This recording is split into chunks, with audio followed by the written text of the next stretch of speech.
We're thrilled to have you join us on a great adventure, a trip across the ancient world as we plumb the secrets and the mysteries of the stories of the Bible.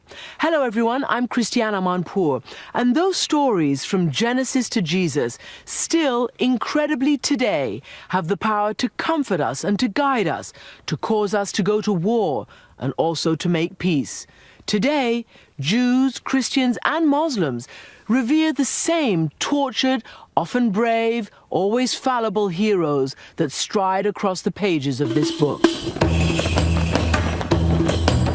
As our journey continued, we headed east into the Sinai Desert, following the trail of yet another complicated biblical hero, Moses, wanted for murdering an Egyptian slave driver who was beating up an Israelite worker. The Bible says that Moses traveled this way to flee the Pharaoh's death sentence. So we're whizzing through this desert at top speed because of the potential danger. Tension was growing in Egypt as people waited for the results of their recent presidential election. In the political turmoil, authorities were losing control of this remote, bandit-ridden region. There are Bedouins around here who have been attacking vehicles as they go through this part of the Sinai during this time of political confusion in Egypt. Our guide has put on a headscarf to try to blend in a little bit more, and he's also carrying his gun. Wait, you have a gun, sir? Yes. When was the last time someone was kidnapped? Yesterday night. Yesterday night. Okay, are you nervous, kids?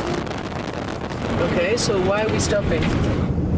Suddenly, our driver pulled over in the middle of nowhere to have a chat with a local Bedouin. It seems out here in the desert, everyone knows one another and gossip travels fast. What does he say? He told me the road now, until now it's okay, and don't worry, and if anything happened, contact us and we're going to finish everything, don't worry. All right, we're safe? Yeah, we are safe. And so with our peace of mind restored, we arrived at St. Catherine's Monastery, tucked into the mountains of the same remote region where the Bible says Moses had finally stopped running, a place called Midian.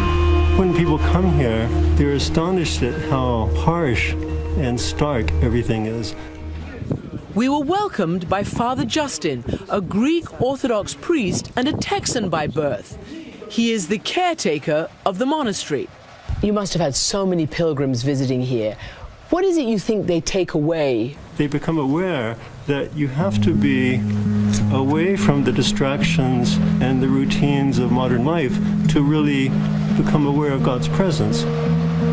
According to the Bible and the Quran, which names him the prophet Musa, this is where Moses married a local girl, had a few children, and became a shepherd, a seemingly simple existence for the man who would go on to lead the Exodus. But as the Bible tells it, his time as a shepherd was the perfect preparation for what was to come. Every single prophet was a shepherd at one point. Being a shepherd softens the heart of the prophet, prepares him for being a shepherd of a community, not only a shepherd of cattle.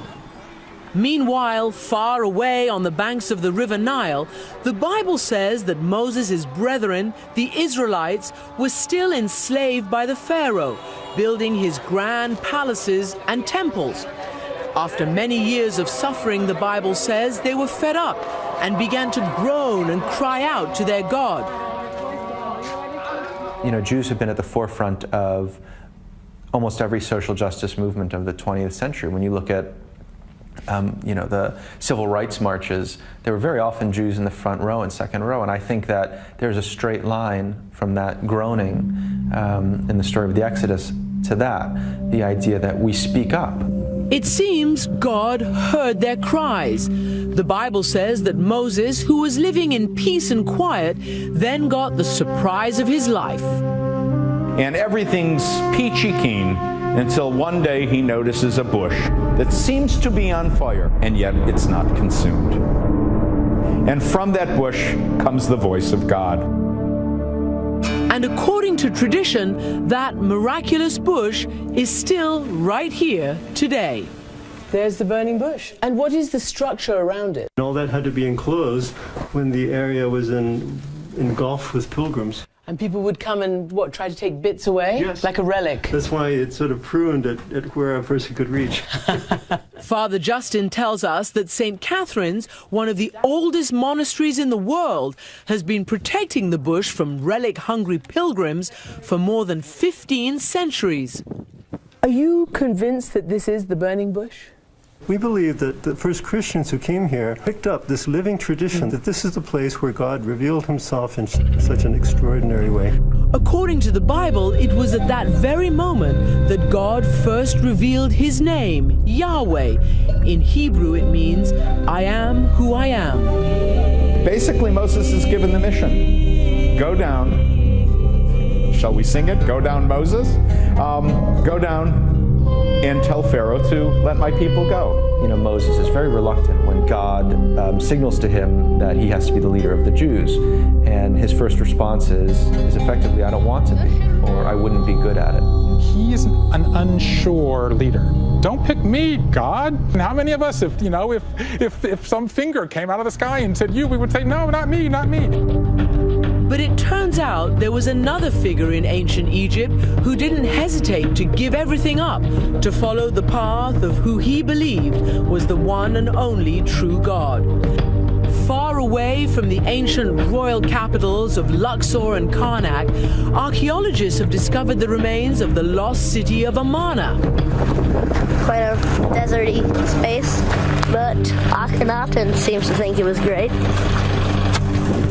Akhenaten was the pharaoh who built this city, and his revolutionary ideas about just one God shook ancient Egypt to its core. How are you? I'm Christiane. Rawia Ismail, hello. That's a nice name, Rawia. Thank you. What does it mean? It's a classical Arabic name, means the storyteller. Well, you're aptly named for us. Rawia Ismail is an Egyptologist from Cairo who spent years studying the ruins of Amarna.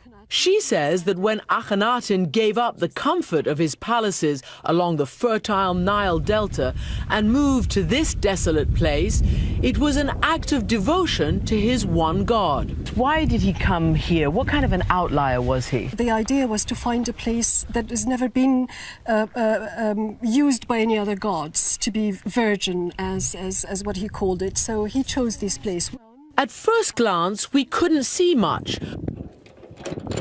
But then a caretaker arrived to open a padlocked door and led us into one of the most beautiful tombs that we'd seen so far. Even thousands of years later, the walls are still covered with Akhenaten's radical message of monotheism. The main idea is the sun and the rays of the atom. And the influence, though, is the one God. Yeah. That's the main idea, is that the one God is responsible for everything. He looks after us above earth, and he looks after us underneath, and he looks after us in the resurrection. In another tomb at the site, Rawia shows us an inscription of the famous hymn to the god Aten. The hymn is surprisingly similar to Psalm 104 from the Old Testament of the Bible, a psalm that's often attributed to King David. Connections lead you to believe certain things about Moses. As an archaeologist, maybe not. As a Muslim woman, I believe he existed from the Quran, because these type of words can never be a man-made. No matter what you call this power, Allah, Jesus, Yahweh, whatever, it's one at the end. And in all these religious traditions, Judaism, Christianity, and Islam, Moses finally answered God's call and headed home to face down the Pharaoh.